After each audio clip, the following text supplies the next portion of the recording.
Trying to do a walking B-roll with a camera, but your shot turns out all shaky? Now you've decided to finally commit to getting a gimbal to stabilize your camera. But with all the grades and models of gimbals out there, there are really a lot of choices, and some of them are pretty expensive too. So you decide against getting the newest models such as the DJI RS2 or the Zhiyun Crane 3 and, well, get some older models instead. So which is the best? Hey, it's different, Colin, and let me share with you why our two older gimbals are still very much useful for even our clients' shoots. I'm referring to our trusty DJI RS2 here and the lightweight Zhiyun Crane M3. So let's find out which is the better choice for you.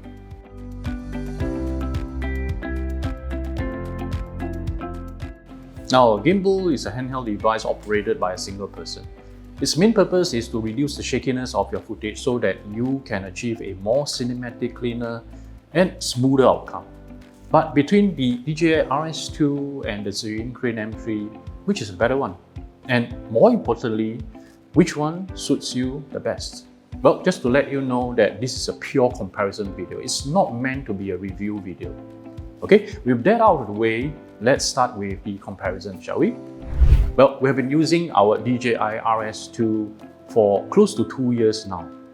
But for the Crane M3, we just got it a few months ago during its launch. So with these two gimbals, we can shoot B-rolls with two cameras at the same time, reducing the time needed for our shoots with clients. Now, the crew frequently complain about how heavy the DJI RS2 is, as the gimbal itself weighs 1.3 kilos.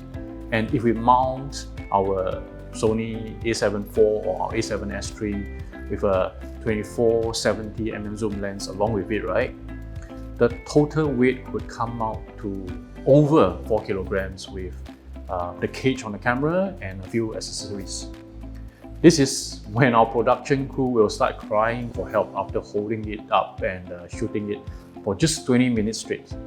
And that's the reason for us to get a lighter Zhiyun Crane M3.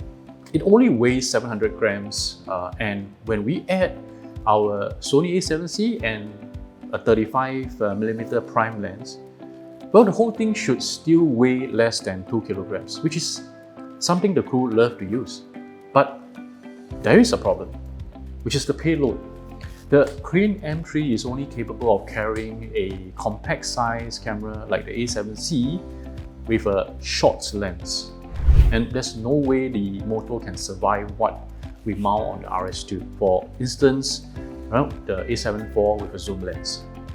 Anyway, both these gimbals have 3 axes, which, well, are obviously the pan, tilt, and roll. The DJI RS2 can pan 360 degrees, tilt from -112 to 214 degrees, and roll from -95 to 240 degrees. And because of its 4.5 kilogram payload capability, right, it pans, tilts, and rolls smoothly without trouble with our camera and lens combo. You can even do this infinite roll or vortex without any issue once we balance the camera properly. Now, the Crane M3, however, has a bit of a problem with the vortex, as the gimbal can barely carry the weights of the camera. And because of its shorter arms, it cannot really balance the camera that well too. As I can see here, it forces itself to turn slowly, and, well, in any case, this gimbal can pan 360 degrees, tilt 309 degrees, and roll 333 degrees. Well, maybe at this point, I can show you some tests. Now, this is the slow dolly test. Both actually do quite a great job in this because we really can't see any shakiness in the footage, and it's quite stable. Next, we do an orbit test shot. Now, the Crane M3 is a bit shaky here and it doesn't really give out a very smooth shot. But the RS2, as you can see, is very smooth, and that orbit is done rather perfectly. But aside from what the gimbals are built to do, right, both have actually party tricks such as being able to remotely and wirelessly control the gimbal with a phone. And both can even be made to pan, tilt and roll by, well, panning, tilting and rolling the phone itself. Quite cool, right? But I mean, honestly, we have never used this feature in any of our clients' shoot, not even our own. Now for connectivity, the RS2 has 2 times RSA connectors that allows hooking up of twist grip dual handles. It also has 3 USB-C connectors that accept supported accessories such as a focus motor and direct connection to many cameras out there. As for the Zhiyun M3, it has only 1 USB-C slot for both input and outputs. This enables charging of the gimbal and connection to some cameras, so we could press the record button from the gimbal itself. But unfortunately, for some reason, our Sony a7C isn't supported in this regard. Now, battery life for the RS2 runs for about 12 hours on the removable cartridge battery, and well, fast charging for only 15 minutes keeps up 2 hours of runtime. So it is great because we can just leave it charging during our break time. The Crane M3 has a built-in battery that lasts for 8 hours, which is pretty good for such a light gimbal.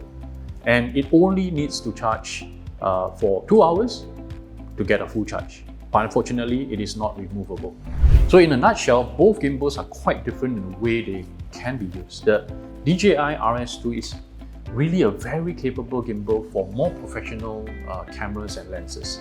But it might be too heavy for extended use without some form of load assistance accessories.